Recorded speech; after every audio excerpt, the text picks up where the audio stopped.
నోరూరించే మామిడి పండ్లను కొనుగోలు చేసేందుకు జనం ఆసక్తి చూపుతారు. మార్కెట్లో మెరుస్తూ కనిపించే పండ్లను రసాయనాలతో మగ్గించడంతో రోగాలు వస్తాయనే భయం కూడా పబ్లిక్లో ఉంది. వ్యాపారుల మధ్య నెలకొన్న పోటీతో ఈ ఫలాలు విషతుల్యమవుతున్నాయి. రాష్ట్రంలో ఉన్న అతిపెద్ద బాటసింగారం పండ్ల మార్కెట్లో బహిరంగంగానే ఎథిలిన్ పౌడర్, కాల్షియం కార్బైడ్ మోతాదుకు మించి వాడి మగ్గబెట్టి విక్రయిస్తున్నారు.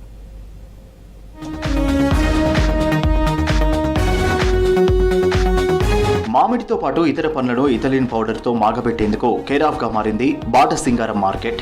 ఏటా 1,00,000 మెట్రిక్ టన్నుల పండ్లు వస్తున్నాయి. మార్కెట్ అంతా బహిరంగంగానే వ్యాపారులు మోతాదుకు మించి ఇథిలిన్ వాడుతున్నారు.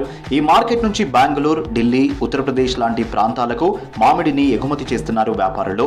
ప్యాకింగ్ చేసే టైంలో లేయర్ల వారీగా ఒక్కో బాక్స్ లో 5 చిన్న ప్యాకెట్లను వేస్తున్నారు. గరిష్టంగా 8 నుంచి 10 ప్యాకెట్లు ఉపయోగిస్తున్నారు. తర్వాత 4 రోజుల్లో పండ్లు పూర్తి స్థాయిలో పండుతున్నాయి.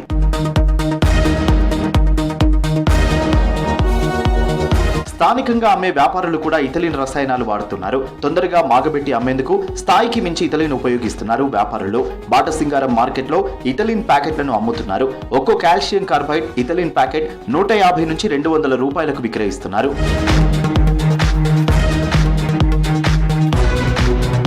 కొందరు వ్యాపారులు సీక్రెట్ గా కార్బైడ్, ఇతర రసాయనాలు అమ్ముతున్నా మార్కెట్ అధికారులు పట్టించుకోవట్లేదంటున్నారు పబ్లిక్. రసాయనాలు ఉపయోగిస్తే అనారోగ్య సమస్యలు వస్తాయని ఆరోగ్య శాఖ హెచ్చరిస్తున్నా అధికారులు చూసి చూడనట్లు వ్యవహరిస్తున్నారు. అధికారులు రసాయనాలు వాడకుండా చర్యలు తీసుకోవాలని కోరుతున్నారు ప్రజలు.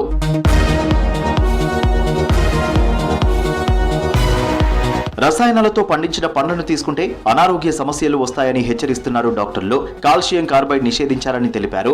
మోతాదుకు మించి ఇథిలిన్ వేసిన మామిడి పండ్లు తింటే నోరు, గొంతు మంట, కడుపు నొప్పి, వికారం, వాంతులు, జీర్ణ, శ్వాసకోశ సమస్యలు, క్యాన్సర్ రోగాలు వస్తాయన్నారు. నిగనిగలాడే మామిడి పండ్లు కొనుక్కొని తినే విషయంలో జాగ్రత్తగా ఉండాలని సూచిస్తున్నారు డాక్టర్లు. వాంతులు, వికారం, స్కిన్ ఇరిటేషన్, కడుపు నొప్పి, విరోచనాలు ఇలాంటివి ఉంటాయి షార్ట్ రన్లో. లాంగ్ రన్లో ఈవెన్ క్యాన్సర్స్ కూడా రావడానికి ఛాన్స్ ఉంటుంది. కిడ్నీ డ్యామేజ్, లివర్ డ్యామేజ్, ఇలాంటివన్నీ హెల్త్ ఎఫెక్ట్స్ అనమాట. మరి ఏ రకంగా టెస్ట్ చేయాలి ఇది దొరికే పండ్లు ఆర్టిఫిషియల్గా కాదా అని చెప్పేసి మనం కొనే ముందు అవి అనీవెన్గా కలర్ ఉందా లేదా చెక్ చేసుకోవాలి. ఎక్కడైతే గ్రీన్ స్పాట్స్ కానీ వైట్ ఆర్ బ్లూ మార్క్స్ కానీ ఉన్నాయంటే వాటిని అవాయిడ్ చేయడం బెటర్. డిప్ టెస్ట్ ఉంటుంది. వాటర్లో కనుక ఈ మ్యాంగోస్ని కనుక వేస్తే ఏదైతే మునుగుతుందో అది న్యాచురల్గా పండినట్టు, ఆర్టిఫిషియల్గా రైపైన చెందినది తేలుతుంటుంది.